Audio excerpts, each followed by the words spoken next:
I'm CK. Today we've got another module from Djupviks Electronik. It's their Neo Tokyo, a phaser with some added power apparently. We've had some good luck with Djupviks, I'll get the name right someday. Electronics are always interesting and fun. So we'll look at this, put it together, and see how it sounds. And I hope you enjoy the video. And here's the packaging from thonk.co.uk as usual, and URL to the build document. Let's take a look at the panel and PCB first, because that of course will tell us many things. Feels like there may be surface mount already installed. We'll see. Probably, yes, there is a lot. Oh well, not so much, not so big a build. Rip the bag open. Hey, here's the front panel. Neo Tokyo, again, silver on red, which is always a little bit hard to read. Got a frequency pot, probably CV for input and CV. I don't know what that would be. Invert CV to input, again. Feedback, I guess it's 2 channels. Okay, it is 2 channels. Got 2 outputs, so we got input, feedback. Oh, the input's here. And then these are CVs for something or other, being cagey about what it actually does. And here we have the circuit board with a nice picture of a boat, it appears, but I can't really tell. Got a bunch of surface mount already installed, as I said, and we've got, I can't read those part numbers on the chips, but there are 3. I'm going to make an assumption that those are op amps. Trying to read them. I really can't read them. Some electrolytics, some whatever. Here's the power connector. So we're not going to be doing a lot here, just putting the pots and knobs on. So let's see what we got for pots and knobs. And we got our typical answer survey, and you may get 20 pounds off. I never fill those out because I give them all my feedback without going through a survey. Here's the bag. Let's see what we got.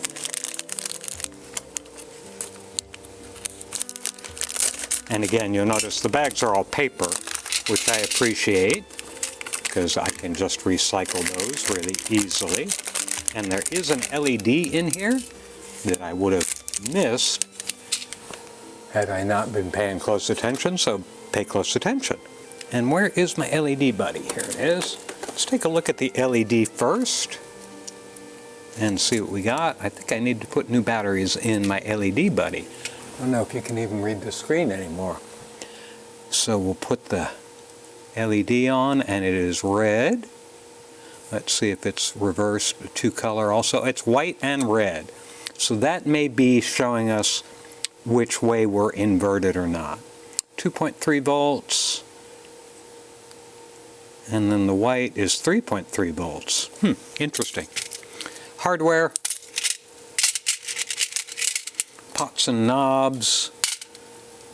I mean, pots and jacks. And the jacks still have their paddle nuts on, so I gotta work.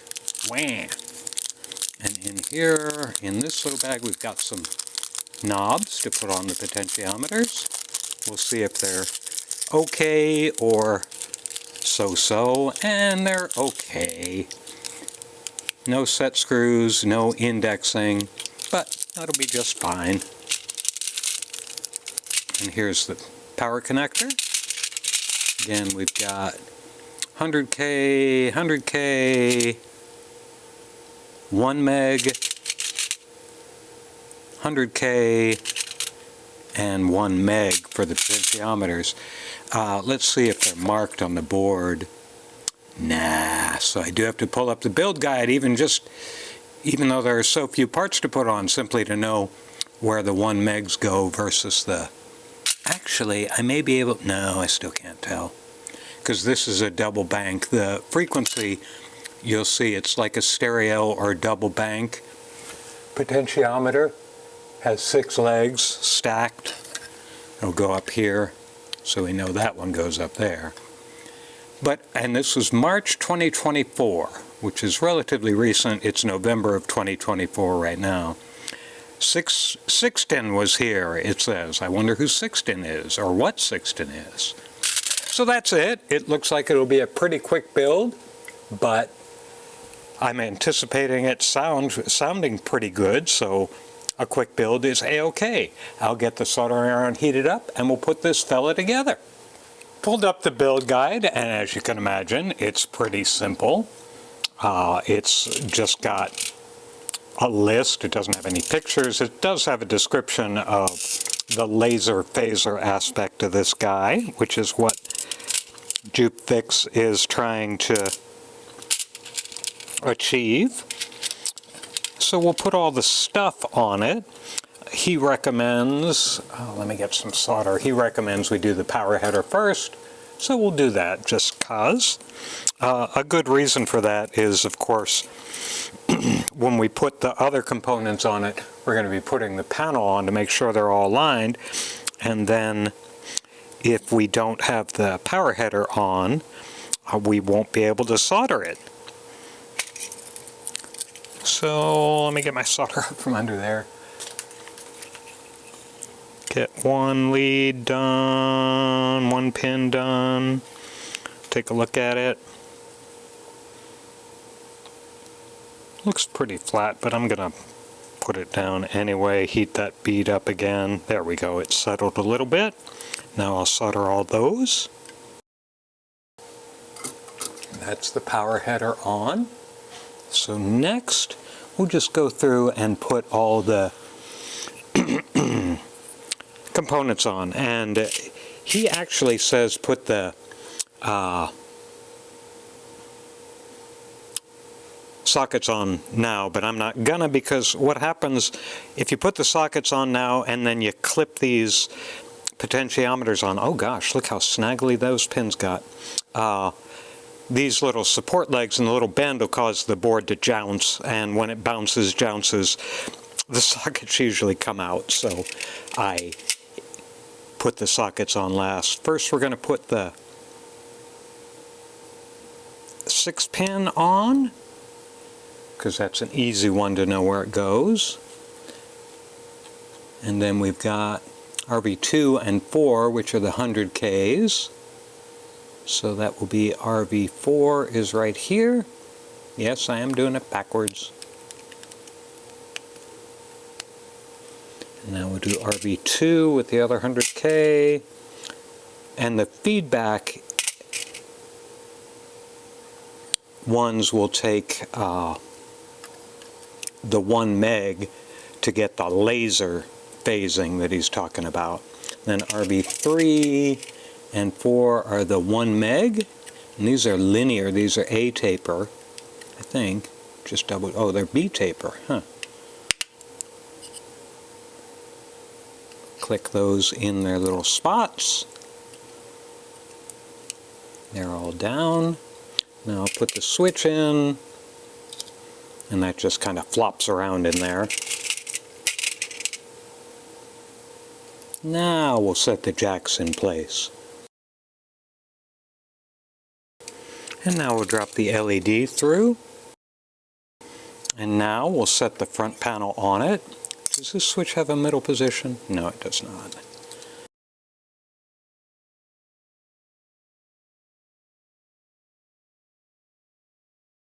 The hole isn't big enough. That's why I can't get this on, because the hole isn't big enough to get that switch in.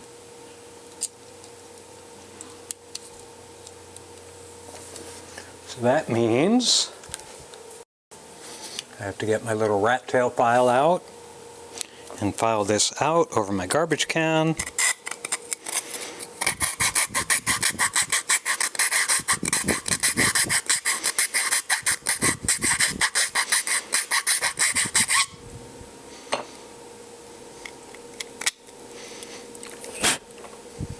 There we go, now I got that.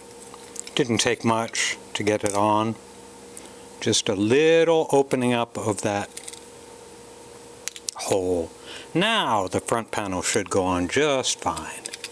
There we go. Ignoring the diode for right now, and I'm going to clip my clamp on there, and I'm going to do what I typically do, which is I'm going to solder support legs on the top pot,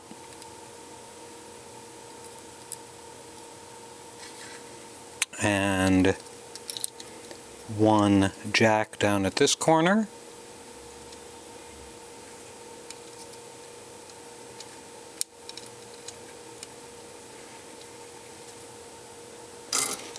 And then put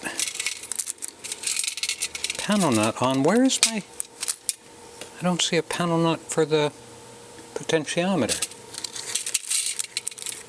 Is it in this bag? It's probably in this bag. I thought that was just for the external components.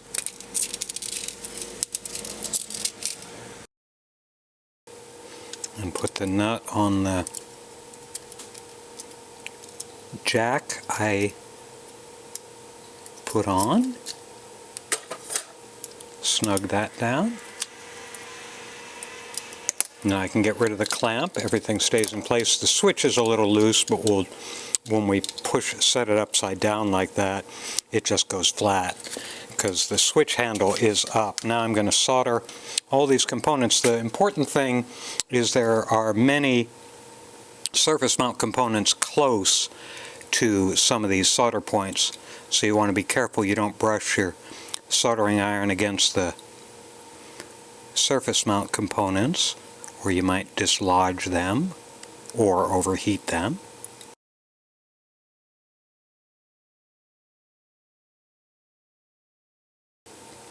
Now we'll put the diode through the front panel. It's all the way through. I mean, it is through already.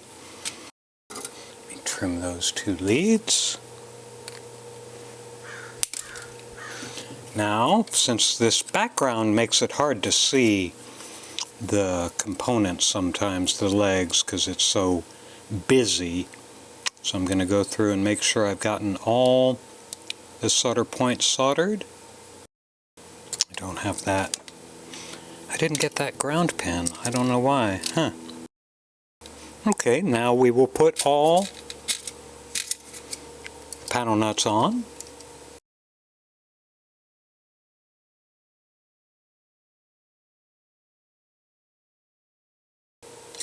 Now the knobs, and again, we're just kind of rough guessing where these go. Can't really, there's no notches and so on, as I said. But it'll be close enough. And the power cable, red stripe goes on the side that says red stripe. And there we go. Very quick. There's the front, there's the side, there's the back, the other side, the top, and the bottom. Now we'll put it in the rack and get to phasing. Alright, let's get this thing powered up. And we got a little brightness on the LED, not a lot. Oh, there it goes bright. Okay, let's turn this up. This is our sequence going through here. Let me speed it up a little bit. I think that's on 3. Got no feedback. Let's see if I change the input up. Well, I don't know what that actually did. Just put some feedback in.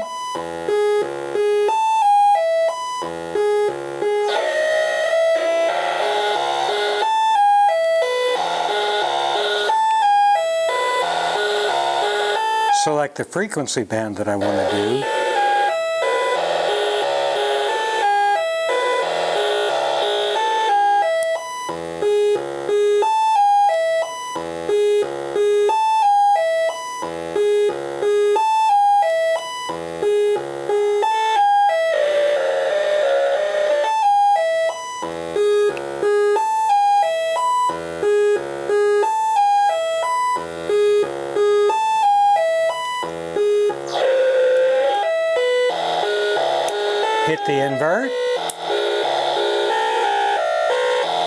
Go out to the other side.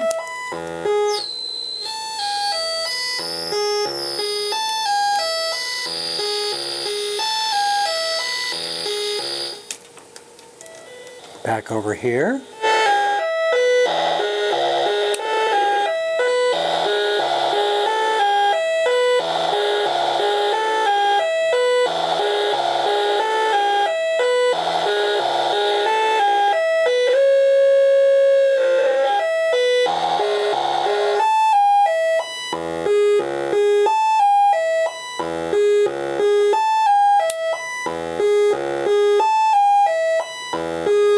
I'm going to try plugging into the input CV.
Now, I don't know why I'm not getting anything with feedback very low. I'm not getting anything out of that. I'm going to turn the sequencer off for a second, see if I can just do a clean tone.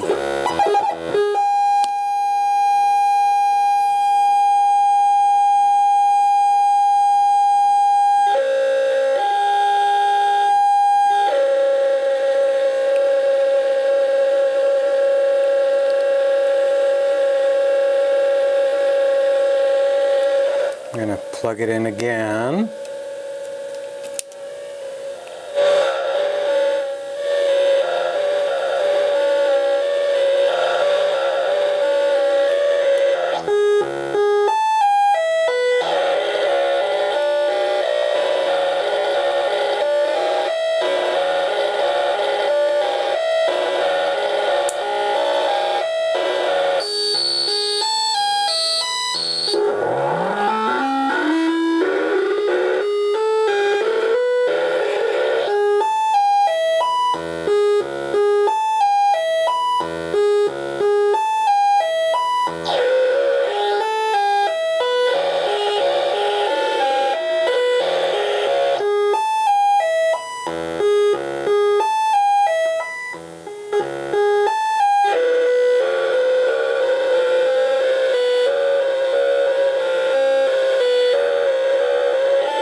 to go completely over to the other side.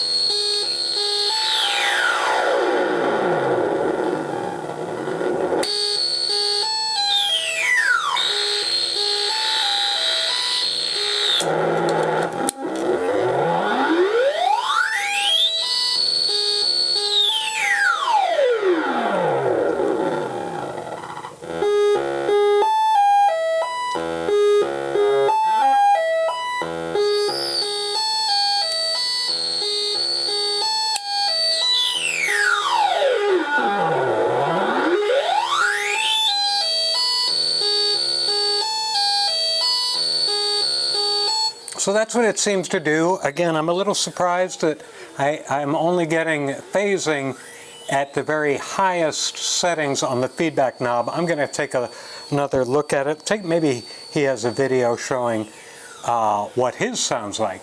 So either I'll make a change and come back and redo this, or that's what this does, make some interesting phasing sounds, and another simple one to put together from Djupviks. Very good little module. And I hope you enjoyed the video, if I don't come back.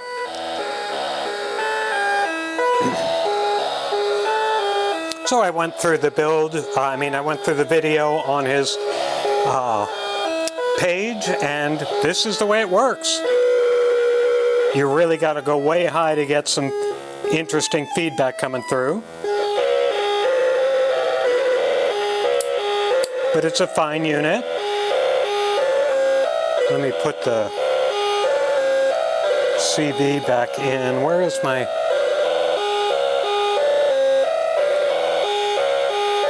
Oh, got it over here. So modifying input CV makes a big difference, as you can hear.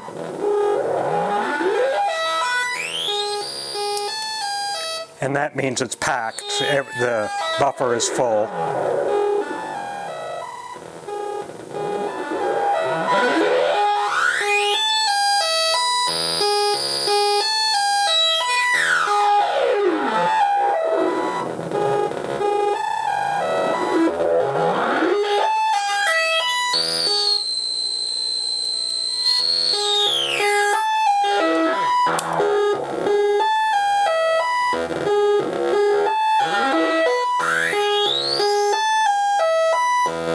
So again, a fine unit. You do have to turn feedback all the way up to get some action out of it, but that's fine. When it does get action, it's really good, and CV for the input really makes it sound a little bit more interesting, in my opinion. But again, the Neo Tokyo from Djupviks, I will say it right someday.